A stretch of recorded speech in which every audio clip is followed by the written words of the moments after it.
Halo Sobat Belajar, selamat datang di Ayo Belajar. Oke, tadi Kafe udah ngajak Sobat Belajar di rumah untuk ayo belajar, bukan ayo makan ya. Nah, berarti sekarang kita mau belajar. Tapi kali ini Kavia ada special subject alias ada materi yang spesial nih Sobat Belajar. Ayo, ini materinya memang nggak ada di buku dan khusus buat Sobat Belajar di rumah.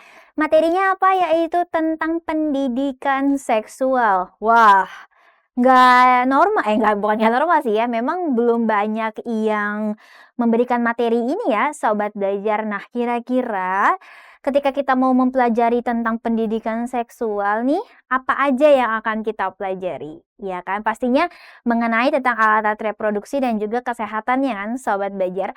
Tapi sebelum itu, Kavia mau kasih sedikit ya trivia ringan aja, info ringan aja tentang mungkin sesuatu yang Sobat Belajar masih anggap kayak, "Yah, apaan sih Kak ngomongin kayak gini?" Tapi lihat loh Sobat Belajar. Jadi, Kavia di sini mau ngomongin tentang love, love, love. Asik, Kavia mau ngomongin tentang cinta nih Sobat Belajar. Apaan sih ini biologi apa psikologi sih Kavia? Tentunya ini biologi Sobat Belajar. Nah, tapi biologi tentunya ada kaitannya dengan psikologi dan psikologi juga sangat berkaitan dengan biologi.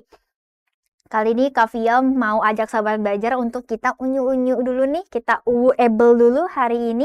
Kita lihat di sini ada pasangan yang lagi photoshoot. Oke, mereka lagi unyu-unyu uwu-uwu nih ya. Lagi falling in love banget, lagi sarang amida, lagi sarang heo, lagi ihli bedih ya kan. Nah, tapi terkadang ketika sedang menjalani suatu hubungan tuh memang biasanya ya pasti banyak banget skinship ya. Soal belajar kita juga nggak pernah bisa ini ya, nggak pernah bisa untuk menutup mata soal itu, ya kan.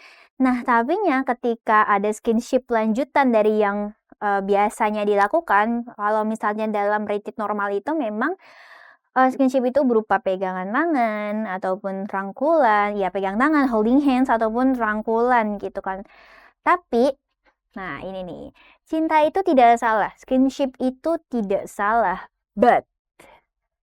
tetapi, nah jangan sampai ada kejadian 2 garis merah keluar. Emang kenapa Kavia? Emangnya bahaya banget kalau misalnya ada 2 garis merah keluar? Kira-kira Sobat Belajar di rumah sudah tahu belum nih arti dari 2 garis merah yang keluar? Kalau misalnya ada 2 garis putih atau lebih keluar ya itu namanya zebra cross, oke? Tapi kalau misalnya 2 garis merah keluar ini artinya apa ya Sobat Belajar? Pelanggaran, itu mah red card Kavia. Atau misalnya apalagi ya? Ada 2 garis merah yang dibuat, bisa jadi itu lukisan. Tapi konteksnya kali ini 2 garis merah yang akan kita bahas itu bukan tentang sesuatu yang berkaitan dengan zebra cross dan juga lukisan yang pastinya, tapi berkaitan dengan kehamilan di luar nikah. Ah, apa hubungannya Kak? 2 garis merah sama kehamilan di luar nikah. Nah, this is karena yang pastinya ketika mungkin ada salah satu teman kita atau salah satu kerabat kita ataupun mungkin keluarga kita sendiri ya kan sedang hamil, sedang tes hamil itu pasti akan keluar. Nah, akan keluar 2 garis seperti ini dari alat tes packnya. Oke, Sobat Belajar. Nah, yang artinya adalah berarti ada hormon aktif atau hormon kehamilan yang kita sebut sebagai HCG atau human chorionic human chorionic hormon ini terdeteksi. Berarti kan kalau ada human chorionic berarti kan ada chorion. Berarti kalau ada chorion ada lapisan membran ekstra embrional, berarti ada janin kan di dalamnya. Nah, seperti itu. Hormon HCG inilah yang nantinya akan memberikan garis merah pada test pack yang artinya Sobat Belajar yang artinya berarti kalau orang-orang atau wanita yang melakukan test pack ini ada garis 2 berarti positif hamil. Oke. Nah, kira-kira kalau misalnya kehamilannya ini di luar nikah, apakah ada persiapan? Tentunya tidak. So, sahabat belajar harus dipikirkan lagi apakah sudah siap untuk memiliki keturunan ketika kondisi kesehatan kita sendiri itu belum stabil atau memang kondisi kita belum sama sekali stabil. Oke, seperti itu ya. Jadi seperti tadi Kak Fia bilang bahwa skinship itu ada rate normalnya, tapi jangan sampai skinship yang berlebihan, oke? Nah, pembahasan seperti ini yang akan kita bahas di pendidikan seksual. Kira-kira apalagi ya yang bisa kita bahas di pendidikan seksual? Pastinya Sobat Belajar penasaran dong. Kalau penasaran, stay tune terus ya di Live Podcast Ayo Belajar. Jangan kemana-mana, karena sekarang belajar mudah, ayo belajar. Jangan lupa belajar, karena sekarang belajar itu mudah. Ayo belajar. Oke, Sobat Belajar. Nah, tadi Kak Fia udah bilang ya, hal-hal seperti skinship dan juga batasan-batasan yang harus kita tahu nih tentang pendidikan seksual yang akan kita bahas nantinya. Nah, apa yang akan kita bahas pertama? Kita lihat di sini. Nah, tadi Kak Fia bahas soal kehamilan di luar nikah. So, apa yang harus kita lakukan agar tidak terjadi kehamilan di luar pernikahan? Yaitu adalah berpikir sebelum bertindak. Nah, berpikirnya tapi harus secara moral dan juga secara bukan secara biologi ya Sobat Belajar, tapi secara sains nih. Kenapa? Atau secara medis. Karena ketika kehamilan di luar nikah itu disebabkan oleh adanya seks bebas atau yang kita sebut bahasa sehari-harinya itu adalah free sex ya kan kalau anak-anak sekarang bilangnya, yaitu adalah segala cara melepaskan dorongan seksual yang dinilai tidak sesuai dengan norma. Nah, tidak sesuai dengan norma yang artinya itu adalah melebihi batas. Berarti seks bebas ini bukan tidak diakui ya, sudah melanggar norma yang ada di Indonesia.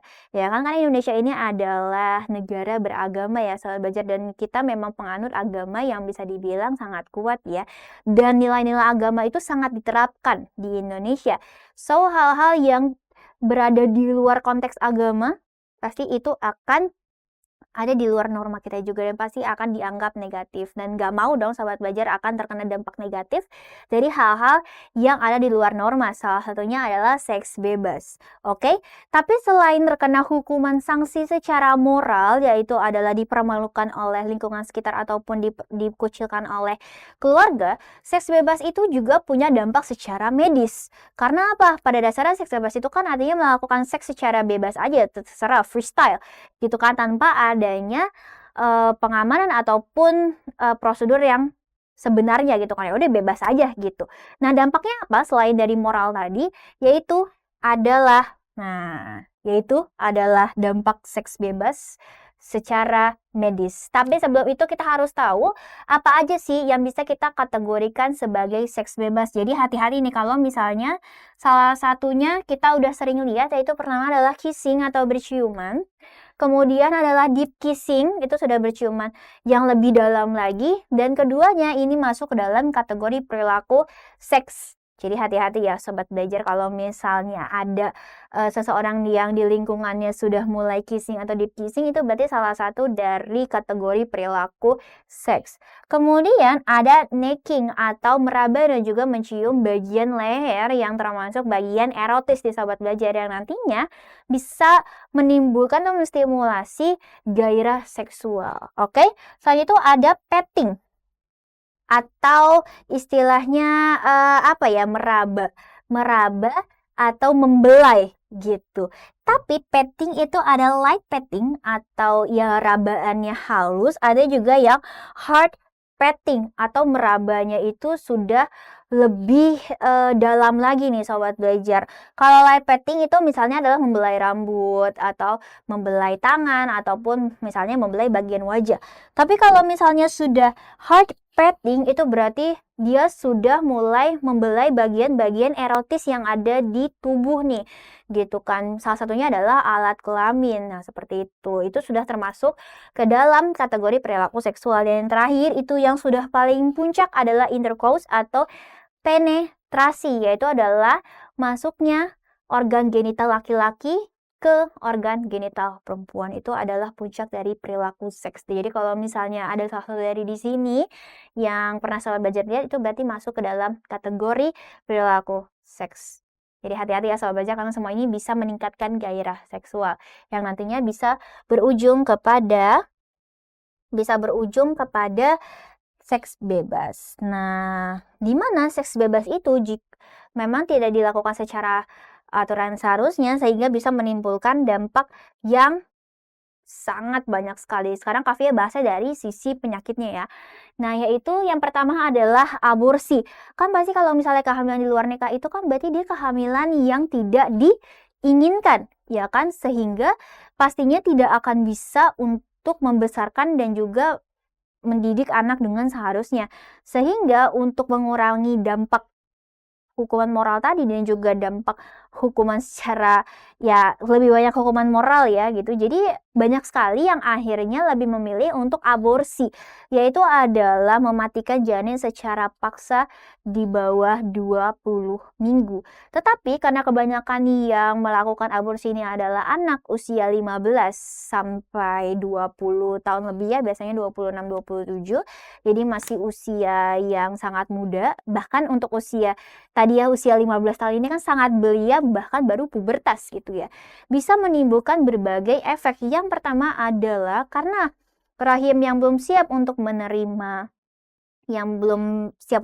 janin, kemudian ketika ingin aborsi itu kan biasanya akan diberikan banyak sekali obat-obatan. Nah, karena kondisi rahimnya belum siap nih, kemudian dikasih obat-obatan yang dosisnya besar, itu bisa mengakibatkan pendarahan pada rahim. Nah, di mana pendarahan pada rahim ini tentunya bisa membuat ibu menjadi anemia dan banyak sekali kehilangan darah, oke? Nah, selain itu ketika tidak jaringan janinnya nih tidak dibersihkan secara menyeluruh, itu bisa menyebabkan kanker. Jadi sisa-sisa jaringan itu bisa menyebabkan kanker nih Sobat Belajar, oke? Itu udah bahaya banget. Kemudian akan menyebabkan infeksi radang panggul jika alat yang digunakan itu tidak steril. Oke, selain itu infeksi ini juga bisa menimbulkan jangka panjangnya berupa kehamilan ektopik atau kehamilan di luar rahim. Jadi bisa bayangin kalau misalnya janinnya nggak tumbuh di rahim. Nah, kemudian selain itu infeksi ini juga nggak hanya terjadi di bagian organ kewanitaan aja nih Sobat Belajar. Jadi nggak akan dia menetap di organ reproduksi wanita, tapi dia juga akan menyebar ke seluruh tubuh sehingga menghasilkan sepsis atau menimbulkan sepsis, yaitu infeksi yang sudah menyebar ke seluruh tubuh, di mana ketika mengalami sepsis maka pasien bisa mengalami demam, menggigil hingga sesak nafas. Bisa bayangin, sesak nafas itu susah banget napasnya dan betapa sakitnya dada kita rasanya. Oke, jadi jangan sampai aborsi. Oke, kecuali itu memang secara medis dianjurkan. Oke, jangan sampai. Kemudian selain itu menimbulkan seks bebas ini juga menimbulkan IMS atau infeksi menular seksual. Karena kan tadi Kak Via bilang seks bebas itu berarti seksnya freestyle, ya kan? Dia nggak pakai alat pengaman, dia nggak pakai prosedur yang benar. Yang akhirnya ya dia terus juga dia berganti-ganti pasangan dan nggak pernah tahu pasangannya itu sebenarnya sehat atau enggak, ya kan? Ya, yang pastinya akan menular secara seksual. Ya, seperti itu ya Sobat Belajar. Nah, IMS itu ada banyak sekali. Yang pertama adalah ulkusmo atau kankroid, yaitu adalah bintil pada kelamin yang diakibatkan karena adanya infeksi bakteri Haemophilus creutii. Oke. Nah, kemudian di sini ada chlamydia yang juga dihasilkan dari infeksi bakteri genus Chlamydia. Jadi namanya kan penyakitnya chlamydia, bakterinya juga namanya chlamydia gitu. Nah, kalau misalnya infeksi bakteri chlamydia ini dia menyebabkan luka bakar pada kulit dan juga kelamin nih Sobat Belajar ya, bisa dilihat nih. Dan luka bakar ini sampai bisa menyebabkan ketika sedang buang air kecil itu rasanya sangat sakit dan seperti terbakar. Oke, jadi bisa bayangin ya, tuh sakit banget kan. Kemudian ada trichomoniasis. Nah, kalau trichomoniasis itu dia disebabkan oleh infeksi trichonoma vaginalis. Nah, apa nih yang menjadi gejala dari trichomoniasis ini? Memang gejalanya ketika terinfeksi itu dia tidak akan keluar secara langsung atau real time hari itu juga, tapi biasanya setelah 1-3 minggu. Gejalanya apa? Gejalanya yang pertama adalah keputihan yang berwarna kehijau-hijauan. Kemudian keputihannya itu bisa sampai berbusa. Itu berarti udah fatal banget, itu berarti infeksinya udah parah banget dan harus segera diperiksakan ke dokter. Oke? Nah, selanjutnya ada oke, ada oh, sorry, belum sampai sini. Ada sifilis dan juga kutil kelamin. Keduanya juga diinfeksi oleh bakteri. Kalau sifilis, dia diinfeksi oleh bakteri Treponema. Oke, di mana sifilis ini atau raja singa ya biasanya ya. Nah, sifilis ini dia adalah infeksi yang menyebabkan luka bakar di bagian kulit luar ya, sobat belajar, di bagian kulit luar sama di bagian biasanya kelihatannya tuh kalau misalnya dia ada di bagian muka, oke? Dan yang pastinya dia ada di kelamin dan menular lewat hubungan seksual. Kemudian ada kutil kelamin atau tonjolan yang ada di kelamin nih sobat belajar. Ini juga diakibatkan oleh human papilloma virus atau HPV. Dan sifilis serta kutil kelamin ini keduanya memang tidak akan berdampak pada fisiologi ya. Misalnya tadi ketika sedang buang air kecil tuh jadi sakit banget, tapi mereka itu akan rasanya itu seperti membakar kulit gitu sobat. Jadi mereka kan luka. Kalau sifilis kan luka ya. Tapi kalau misalnya kutil itu kan dia tonjolan dan keduanya ini justru akan menimbulkan luka pada kulit. Jadi akan menimbulkan sensasi pada kulitnya nih. Nah, sensasinya apa? Sensasinya terbakar. Oke? Seperti itu ya. Nah, kemudian ada herpes genital dan gonorrhea. Kalau herpes itu juga dia adalah luka bakar tapi hanya pada kelamin. Nah, kalau misalnya herpes genital dia disebabkan karena adanya infeksi herpes simplex. Oke. Nah, kemudian ada gonorrhea atau kencing nanah.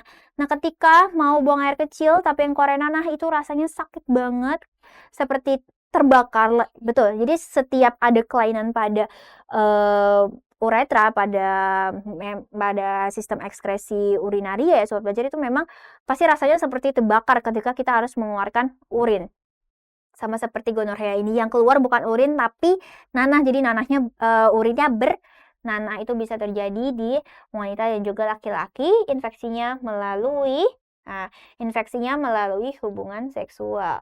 Kemudian yang terakhir adalah HIV. Oke.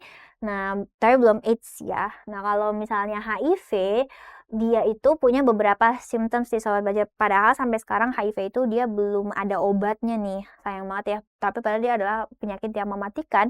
Dan di Indonesia, 10 tahun terakhir, orang-orang yang terkena HIV ini sudah sekitar 280.000. Dan biasanya infeksinya itu pertama melalui hubungan seksual, yang kedua itu melalui jarum suntik. Jadi bahaya banget sobat belajar kalau main-main sama jarum suntik dan juga hubungan seksual. Nah, yang pertama adalah keringat dingin di malam hari, kemudian tenggorokannya sakit nih simptomnya, kemudian demam, kemudian rasa sakit di bagian panggul, kemudian kelenjar getah beningnya itu bengkak, menggigil, sampai sakit kepala, dan itu dirasakan setiap malam sobat belajar. Jadi bisa bayangin ketika terinfeksi HIV menderitanya seperti apa? Seperti yang Kak Fia tadi bilang, dari semua symptoms ini atau dari semua gejala ini. Sangat berbahaya ya sobat belajar. Nah, kemudian bagaimana nih caranya agar kita tidak terinfeksi IMS ini? Nah, caranya adalah no seks bebas. Itu sih yang paling mutakhir, istilahnya yang paling mantul, yaitu adalah no seks bebas. Memang free sex itu dimanapun sebenarnya tidak dibenarkan, karena selain akan ada hukuman moral, akan ada istilahnya akan ada hukuman secara medis juga nih. Kemudian adalah penggunaan kondom gitu untuk menghindari adanya penularan antar organ genital. Kemudian adalah untuk laki-laki itu wajib disunat. Kemudian vaksin human papilloma virus ya tadi untuk menghindari penyakit kutil kelamin. Oke, seperti itu ya sobat belajar. Tapi sebenarnya dari semuanya ini memang yang paling mendasar banget adalah no free sex. Oke, please no free sex. Itu bakal merugikan kamu luar dan dalam. Oke, entah itu secara psikologis, entah itu secara pokoknya lahir batin deh Sobat Belajar. Just do it when you married, oke? Nah, kemudian sebenarnya yang tadi selain untuk mencegah IMS tadi, alat-alat yang tadi itu juga untuk mencegah kehamilan di luar nikah Sobat Belajar. Karena seperti yang kita tahu bahwa populasi di Indonesia, kita ambil sampelnya di Jakarta ya. Populasi di Jakarta itu sudah sangat padat sehingga pemerintah atau BKKBN itu mengeluarkan program yang namanya adalah keluarga berencana, bukan keluarga cemara. Harta yang paling berharga adalah keluarga. Oke. Nah, sebenarnya KB ini apa sih keluarga berencana ini? Kalau yang kita tahu kan, itu Kak yang itu loh yang slogannya 2 anak cukup. Oke. Tapi sebenarnya apa? KB itu adalah program skala nasional untuk menekan angka kelahiran dan mengendalikan pertambahan penduduk di suatu negara. Oke. Nah, tapi tujuan lebih detailnya itu apa? Kita lihat di sini. Oke. Nah, yang pertama adalah membentuk keluarga kecil sejahtera sesuai dengan kondisi ekonomi keluarga tersebut. Ya, walaupun biasanya orang-orang dulu bilang ya, makin banyak anak makin rezekinya semakin tinggi. Tapi sepertinya karena biaya menghidupi anak itu mahal sehingga pemerintah mengeluarkan KB gitu ya. Kemudian mencanangkan keluarga kecil dengan cukup 2 anak saja agar tidak menambah populasi. Kemudian mencegah terjadinya pernikahan di usia dini karena banyak sekali resikonya walaupun memang di usia remaja itu sudah matang alat reproduksinya, tetapi itu bukan berarti mereka sudah siap untuk memiliki anak, Sobat Belajar. Even itu secara medis, secara keadaan tubuhnya ataupun secara moralnya. Oke, jadinya KB ini bertujuan untuk mencegah terjadinya pernikahan secara dini. Oke, pernikahan dini, no. Kemudian, menekan angka kematian ibu dan bayi akibat hamil di usia yang terlalu muda atau terlalu tua atau akibat penyakit sistem reproduksi. Oke, Sobat Belajar. Jadi di sini ya, Kavia highlight adalah untuk mencegah angka kematian ibu dan bayi. Nih. Karena di sini resikonya ketika melahirkan itu kan memang istilahnya ibu itu ada di ambang antara lahir dan antara hidup dan mati. Ya kan, apalagi kalau misalnya melahirkannya normal. Dan kalau misalnya usianya itu masih terlalu muda, otomatis dia belum bisa menahan rasa sakit tersebut. Jadi memang banyak sekali yang akhirnya itu Kavia sampai ngelah napas sih ngomongnya. Banyak sekali yang akhirnya meninggal setelah melahirkan. Oke. Nah, kemudian jika terlalu tua itu berarti lubang panggulnya kan juga sudah sedikit rapuh nih. Nah, kalau misalnya melahirkan istilahnya rasa sakitnya harus dirasakan saat usia yang terlalu tua juga itu bisa meningkatkan kematian ibu dan bayi. Kemudian kalau misalnya dia punya penyakit reproduksi itu biasanya juga dokter akan neliti dulu nih kira-kira kalau misalnya punya diagnosis penyakit seperti ini bisa hamil atau tidak. Oke, jadi nggak sembarangan nih. Harus cek dulu. Nah, kemudian terakhir adalah menekan jumlah penduduk serta menyeimbangkan jumlah kebutuhan dengan jumlah penduduk di Indonesia. Karena takutnya sumber daya yang ada itu tidak bisa mencukupi populasi yang ada, Sobat Belajar. Makanya akhirnya angka kelahirannya itu akan ditekan melalui program KB. Oke, seperti itu ya semuanya. Jadi, karena Kavia udah kasih tahu nih pengetahuan tentang KB dan juga free sex atau seks bebas, jadi jangan sampai Sobat Belajar nanti akhirnya akan mengalami kerugian yang sangat banyak, ya kan? Malah jadi berantakan impian-impiannya dan jadi nggak bisa dicapai. Oke, semuanya. Nah, tadi Kavia udah kasih materi yang menarik banget nih tentang pendidikan seksual. Sekarang Kavia mau tantang Sobat Belajar di rumah untuk mengerjakan soal berikut ini nih. Oke, kita baca ya. Perhatikan pernyataan di bawah ini. Nah, ada penyakit gonorrea, sifilis, karsinoma, dan juga AIDS. Dari pernyataan di atas, penyakit yang tidak disebabkan oleh IMS atau infeksi menular seksual adalah A 1 dan 3, B 2 dan 4, C-nya 3 dan 4, D-nya 1 dan 4, 1 dan 2. Oke, kira-kira jawabannya yang mana sobat belajar? Penyakit yang tidak disebabkan oleh IMS. Kita lihat lagi nih. Nomor 1 adalah gonorrhea. Gonorrhea itu adalah penyakit kencing nanah. Oke. Tadi penyakit kencing nanah itu disebabkan oleh IMS ya, sobat belajar. Nah, kemudian ada sifilis atau raja singa, yaitu adalah bukan bercak ya, dia sudah luka ya jatuhnya. Bukan bercak lagi tapi luka. Luka pada kelamin karena adanya infeksi bakteri. Itu adalah sifilis. Karsinoma itu penyakit kanker. Kalau AIDS, AIDS itu adalah penyakit sistem imun ya sobat belajar. Kalau yang penyakit kelamin itu HIV, tapi kalau AIDS itu penyakit imun. Oke, seperti itu ya. Tapi walaupun AIDS itu dia diawali oleh HIV, tapi HIV itu kategorinya adalah kelainan pada kelamin, infeksi pada kelamin. Tapi kalau misalnya AIDS itu dia infeksi pada sistem imun. So, itu adalah dua penyakit yang berbeda. Oke, jadi jawabannya yang mana? Nomor 1 dan nomor 2. Jawabannya berarti yang E. Oke, salah belajar, jangan sampai terkena salah satu penyakitnya ya. Jangan sampai. Wow, itu rugi banget. Nanti masa depan salah belajar jadi berantakan. Kemudian yang kedua adalah perhatikan gambar di bawah ini. Dampak yang dihasilkan dari adanya proses di atas yaitu, kalau sahabat belajar perhatiin, ini ada gambar bayi tapi mau digunting-gunting. Kira-kira ini apa? Ini adalah proses aborsi. Oke? Nah, di mana tadi Kak Fia udah sempat jelasin bahwa proses aborsi itu dia punya banyak sekali dampak yang merugikan, yaitu salah satunya apa? Yaitu apa nih? Ada kerusakan rahim, abses, obesitas. Obesitas enggak ya, sahabat belajar? Jadi obesitasnya, yang punya obesitas kita singkirkan semuanya. C, terus yang E juga ada obesitasnya.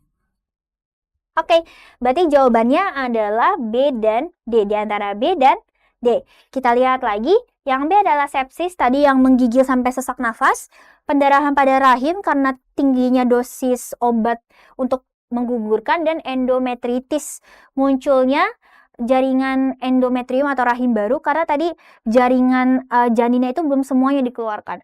Kemudian ada infeksi pada panggul, ya kan, karena tadi alatnya nggak steril. Kemudian ada abses. Abses itu sebenarnya ada tonjolan yang isinya nanah, dan sepsis. Tadi kan nggak ada abses ya, jadi D bukan. So, jawabannya adalah B. Oke, seperti itu ya sobat belajar, materi spesial hari ini yaitu pendidikan seksual. Semoga ini membantu untuk pengetahuan seksual sobat belajar, dan jangan sampai dampak-dampak yang tadi Kak Fia jelasin itu terjadi pada sobat belajar. So, sobat belajar, no free sex ya. Semuanya gapai impiannya dulu, nanti juga akan ada waktunya. Oke, semuanya, karena sekarang belajar mudah, ayo belajar. Jangan lupa belajar, karena sekarang belajar itu mudah. Ayo belajar!